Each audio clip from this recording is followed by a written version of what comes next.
আসসালামু আলাইকুম। জোবায়ার একাডেমির পক্ষ থেকে আমি জোবায়ের সবাইকে স্বাগত জানাচ্ছি। আশা করছি সবাই ভালো আছেন। একটা কমন প্রশ্ন আছে সবাই যে এসইওর ভবিষ্যৎ কী।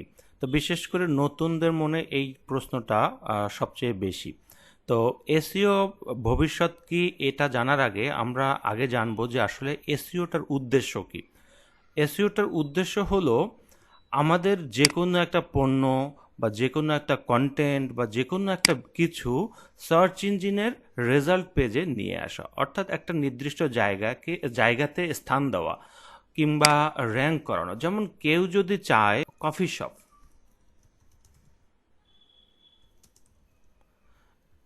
নিয়ার মি, তো কেউ যদি চায় এরকম যে কফি শপ নিয়ার মি, তো দেখেন আমি এই মুহূর্তে নিকুঞ্জ খিল খেতে আছি, এই সাইটে আছি যেহেতু।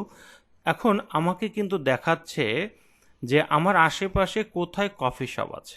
দেখেন নিকুঞ্জে একে কিন্তু কফি শপ আছে। আবার এখান থেকে দেখেন যে কুড়িল আছে। আমি কিন্তু কখনোই বলি নাই যে আমি এখন নিকুঞ্জ খিল খেতে থাকি। এখানে একটা বিষয় হলো যে আমাকে গুগল মোটামুটিভাবে খুঁজে বের করে নিয়েছে, কিংবা আমার কোনো একটা তথ্য গুগলের কাছে আছে যে কারণে কিন্তু গুগল আমাকে এই রেজাল্টটা দেখিয়েছে। আচ্ছা, আমাদের এখন উদ্দেশ্য হলো এসইও নিয়ে ডিটেলস বলা না, মূলত বোঝানো যে কেন আমরা এসইওটা শিখি। এখানে বিষয় হলো যে আমাদের যে কোনো একটা পণ্য, যেমন এই কফি শপটা, এই পজিশনটাতে নিয়ে আসতে হলে তাকে এসইও করে এখানে নিয়ে আসতে হয়েছে। আবার একইভাবে যদি আমরা কেউ হেডফোন প্রাইস ইন বাংলাদেশ যদি এরকম লিখে কোনো কিছু সার্চ করি, বা বেস্ট হেডফোন এই টাইপের লিখে যদি সার্চ করি, দেখেন এই যে দারাজ থেকে কিন্তু best headphone price in Bangladesh এটা চলে আসছে। এখন একটা বিষয় হলো যে আমরা যদি হেডফোনের প্রাইস জানতে চাই বা হেডফোন যদি আমি কিনতে চাই, তাহলে দেখা যাবে কি আমরা সাধারণত এই আর্টিকেলটাতে ক্লিক করব, অথবা এই আর্টিকেলটা ক্লিক করব, কিংবা এই আর্টিকেল। যদি এই তিনটার মধ্যে পছন্দ না হয় দেন আমরা কিন্তু নিচের দিকে যাব এবং ক্লিক করব। তো বিষয় হলো এই যে এই ওয়েবসাইটটা যদি এখন আপনার হতো, তাহলে হতো কি আমি যে এখানে ক্লিক করে চলে যেতাম এই ওয়েবসাইটে, যদি আমি চলে যাই, ধরে নিলাম এই ওয়েবসাইটটি আপনার, যদি আমি যদি চলে যাই, তাহলে হয় কি আপনি একটা কাস্টমার পেলেন বা আপনি একজন ভিজিটর পেলেন, যেটাই হোক, এবং আমার মাধ্যমে এখানে কিন্তু একটা সেল হওয়ার একটা পসিবিলিটি তৈরি হলো। তো এভাবে হয়তো বা 10 জন আসলে 2টা বা একটা প্রোডাক্ট হয়তো বা সেল হলেও হতে পারে। এখন এখান থেকে আমি যে জিনিসটা বুঝিয়েছি সেটা হলো যে এসইও শেখার উদ্দেশ্য হলো আমার যে কোনো একটা পণ্য, আমার যে কোনো একটা প্রোডাক্ট বা আমার যে কোনো একটা সার্ভিস সার্চ ইঞ্জিনে নিয়ে আসলে আলটিমেটলি আমি আসলে গেইন করব বা গেইনার হব। এর কারণ হচ্ছে আমি ভিজিটার পাবো বা কাস্টমার পাবো, যেটাই হোক, এটা পাওয়ার মাধ্যমে আমি লাভবান হব। এখন এই লাভবানটা হতে হলে আমাকে যে ধাপগুলো আমাকে অনুসরণ করতে হয় সেগুলোকে আমরা বলি সার্চ ইঞ্জিন অপটিমাইজেশন। এবার আমরা একটু ভিন্ন পথে যাই, সেটা হলো যে আমরা কিন্তু ডে বাই ডে অনলাইন নির্ভর হয়ে যাচ্ছি। যেমন ধরেন আমরা কিন্তু এখন কোনো খাবার অর্ডার দিতে চাইলে কিন্তু আমরা অ্যাপসের মাধ্যমে খাবার অর্ডার করে থাকি।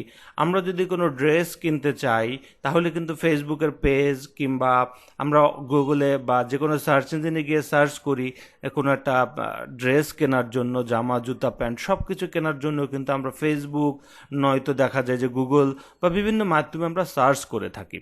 আবার অন্যদিকে দেখা যায় যে বেশ কিছু ফুড সার্ভিস আমাদের আশেপাশে থাকার কারণে এখন কিন্তু দোকান বা বিভিন্ন রেস্টুরেন্টে কাস্টমার সংখ্যাও কিন্তু কমতে শুরু করেছে, কারণ সবাই কিন্তু এখন অনলাইনে অর্ডার করতেছে। তো এটা দ্বারা আমি যে জিনিসটা একটু বোঝাতে চাচ্ছি যে ডে বাই ডে মানুষ কিন্তু অনলাইন নির্ভর হয়ে যাচ্ছে। আমরা এখন ব্যাংকিং করি অনলাইনে, আমাদের কিন্তু এখন অনেক কাজ করতে কিন্তু আমাদের ব্যাংকে যেতে হয় না। আমরা টাকা পয়সার লেনদেন কিন্তু আমরা মোবাইল ব্যাংকিংয়ের মাধ্যমে করতে পারি। আমরা কিন্তু খাবারের অর্ডার মোবাইলের মাধ্যমে দিতে পারি বা পিসির মাধ্যমে দিতে পারি। আমরা বাস টিকিট বা লঞ্চের যে কোনো টিকিট যদি কিনতে চাই তাহলেও কিন্তু আমরা অনলাইনের মাধ্যমে আমরা এগুলো কিনতে পারি। এটা দ্বারা বোঝা যাচ্ছে যে ডে বাই ডে মানুষের মধ্যে যে অনলাইনের প্রতি আগ্রহটা বাড়ছে এবং অনলাইন ইউজাররা ইউজের সংখ্যা আসলে ধীরে ধীরে বাড়ছে।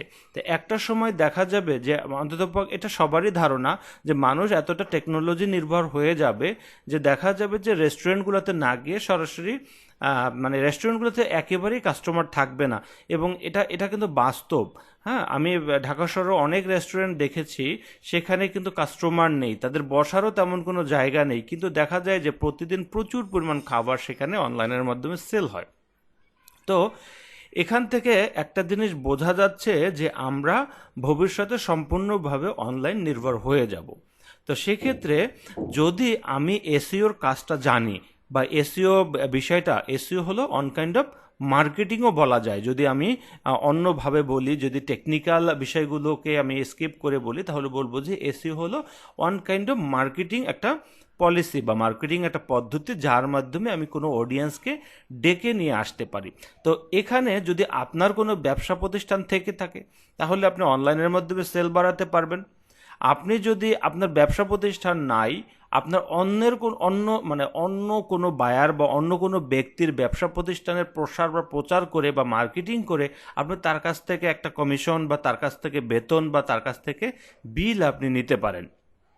তো এখানে একটা বিষয় হলো যে আমাদের সকলের ধারণা অনুসারে মানুষ ভবিষ্যতে সম্পূর্ণরূপে দেখা যাবে যে অনলাইন নির্ভর হয়ে যাবে। তো এ কারণে আসলে এসইওর ফিল্ডটা মানে এতটাই আমাদের পপুলার হচ্ছে দিন দিন, তাতে হলো মানে যাতে করে যে আগে শিখবে আসলে তার জন্য ততটাই কিন্তু বেনিফিট বা ততটাই কিন্তু লাভ বয়ে আনবে। তো এখানে বিষয়টা হলো আপনি যত বেশি এক্সপার্ট হতে পারবেন, মানে যত দ্রুত শিখতে পারবেন, তাতে দেখা যাবে যে আপনার এই কাজগুলো মানে তত বেশি আয়ত্ত করতে পারবেন, এবং এটাও কিন্তু ইমপ্লিমেন্ট করতে পারবেন, এবং এর একটা বাস্তব একটা ফল কিন্তু আপনারা নিয়ে আসতে পারবেন। তার মানে হচ্ছে যে আমরা সবাইকে বলছি যে অন্ততপক্ষে নিজের ব্যবসার প্রচার প্রসারের জন্য, কিংবা যদি অন্যের সার্ভিস দিতে চান সেটার মাধ্যমে, অথবা অনলাইনের মাধ্যমে উপার্জনের জন্য অন্য কোনো মাধ্যমে বা বায়ার সাপোর্টের মাধ্যমে, যেটাই বলুন উপার্জনের জন্য হলো আপনাদেরকে এসইও শেখাটা খুবই জরুরি, এবং যত দ্রুত সম্ভব, এবং আপনাদের উচিত হবে যে তত দ্রুত এই এসইও শেখাটা আপনাদের জন্য খুবই জরুরি। যদি মার্কেটার হিসাবে কাজ করতে চান, কিংবা আপনার ব্যবসার প্রচার প্রসার এগুলো করতে চান, তাহলে অবশ্যই আপনাকে এসইও শিখতে হবে, এবং এটা দিন যত যাবে এর পপুলারিটি তত বাড়বে, এর ডিমান্ড তত বাড়বে। হ্যাঁ, আমরা কিন্তু প্রতিদিন প্রচুর পরিমাণ অফার পাই বিভিন্ন কোম্পানি থেকে অফার পাই যে তাদের কোম্পানির ইয়াগুলো অ্যাডভাইস করার জন্য, কিংবা তাদের কোম্পানির প্ল্যানিং দেওয়ার জন্য। এটা কিন্তু ধরেন আমরা যেহেতু আমাদের যেহেতু কিছু মানুষজন চেনে, বা আমরা যেহেতু কিছু হলেও আমরা কাজ জানি, সেক্ষেত্রে দেখা যায় যে মানুষ আমাদের কিন্তু খুঁজে বের করে আমাদেরকে ফোন করে, আমাদের সাথে যোগাযোগ করে, এবং তাদের সার্ভিসের জন্য, মানে বিষয়টা এরকম যে সবাই আমাদেরকে খুঁজে বের করে তাদের প্রচার প্রসারের জন্য। এভাবে যদি আপনারাও যদি একটা জায়গা দখল করে নিতে পারেন, নিজের এক্সপার্টিসটা ফুটিয়ে তুলতে পারেন, সেক্ষেত্রে দেখা যাবে যে মানুষজন আপনাকেও কিন্তু খুঁজে বের করবে এই কাজগুলোর জন্য। এটার আসলে অনেক বড় ফিল্ড আছে, তাতে কোনো সন্দেহ নেই, এবং কাজেরও কিন্তু অনেক জায়গা বা অনেক ক্ষেত্র রয়েছে আপনার এই এক্সপার্টাইজটাকে ফুটিয়ে তোলার জন্য বা আপনার নলেজটাকে কাজে লাগানোর জন্য। তো যাই হোক, সবাই ভালো থাকেন, সুস্থ থাকবেন, আবারও দেখা হবে অন্য কোনো এপিসোডে। আল্লাহ হাফেজ।